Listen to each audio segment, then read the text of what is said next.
আপনারা জানেন যে রংপুরে যারা নাশকতা করেছে তারা বিভিন্ন সরকারি দপ্তর এবং সরকারি যানবাহনের ক্ষতি করেছে, অনেক জায়গায় ভাঙচুর করেছে, কোথাও কোথাও আগুন দিয়েছে। এবং এই যে নাশকতার সাথে যারা যুক্ত ছিল তাদের কিন্তু স্থির চিত্র, ভিডিও চিত্র এগুলো কিন্তু আমাদের কাছে আছে, আপনাদের কাছেও আছে। আপনারাও তো স্পটগুলোতে ছিলেন, আপনারাও তথ্য কালেক্ট করেছেন। আমরা অনেক তথ্য, অনেক ভিডিও চিত্র আপনাদের কাছ থেকেও কালেক্ট করেছি।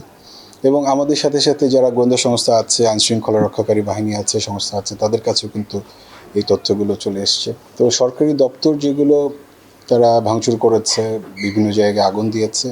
প্রথম আমাদের আসলে 3টি দিন এখানে সবচেয়ে বেশি নাশকতার কর্মকাণ্ড ঘটেছে। এই 3 দিনে প্রথম দিন 26 জন, দ্বিতীয় দিনে 29 জন এবং তৃতীয় দিনে 65 জন তারা হসপিটালে চিকিৎসা নিয়েছে, আহত হয়েছিল যারা, আর মোট 6 জন নিহত হয়েছে। এটা খুব স্পষ্ট করে বলা যায় যে বিএনপি, জামাত এবং শিবির, তাদের যারা নেতাকর্মীরা যারা প্রত্যক্ষভাবে উপস্থিত ছিলেন, কোন ঘটনাটা কিভাবে ঘটেছে, কারা নেতৃত্ব দিয়েছে, কোথায় কোথায় কে গেছে, কোন কোন দপ্তরে গেছে, এবং সাধারণ মানুষও কিন্তু ভিডিও করেছে। এখন তো খুব স্মার্ট যুগ, এটা বুঝতে হবে, সবার কাছে কিন্তু স্মার্টফোন আছে। তো এরা কিন্তু ভিডিওগুলো করেছে খুব স্পষ্টভাবে। এটা আমাদের কাছে দৃশ্যমান, প্রতীয়মান যে কারা কারা নেতৃত্ব দিয়েছে, কোথায় দিয়েছে, কে কোথায় দিয়েছে।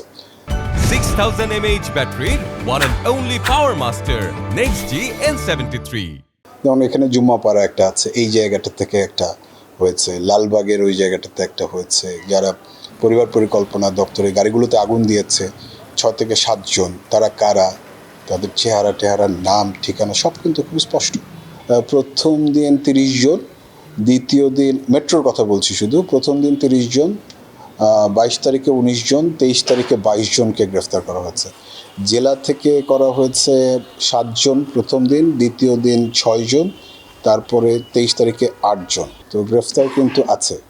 এবং আমরা যারা, আমি তো খুব স্পষ্ট করে বলেছি, যারা এই ধরনের নাশকতায় নেতৃত্ব দিয়েছে তাদেরকে কিন্তু আইডেন্টিফাই করা, চিহ্নিত করা খুব সহজ হয়েছে। আমাদের কাছে স্থির চিত্র, ভিডিও চিত্র আছে এবং তাদেরকে শনাক্ত করেই তাদেরকে গ্রেফতার কার্যক্রম চলমান আছে। যারা এর সাথে সরাসরি প্রত্যক্ষ পরোক্ষভাবে জড়িত, তাদের মধ্যে যারা নেতৃত্ব স্থানীয়, তাদেরকে কিন্তু গ্রেফতার করা হচ্ছে। যারা বাকি আছে তাদের ক্ষেত্রেও আমাদের বক্তব্য হচ্ছে তাদেরকেও আমরা গ্রেফতার করব। কারফিউ থাকবে, তবে শিথিল যে সময়টুকু আমরা করছি এই সময়সীমা আমরা আরও বর্ধিত করব।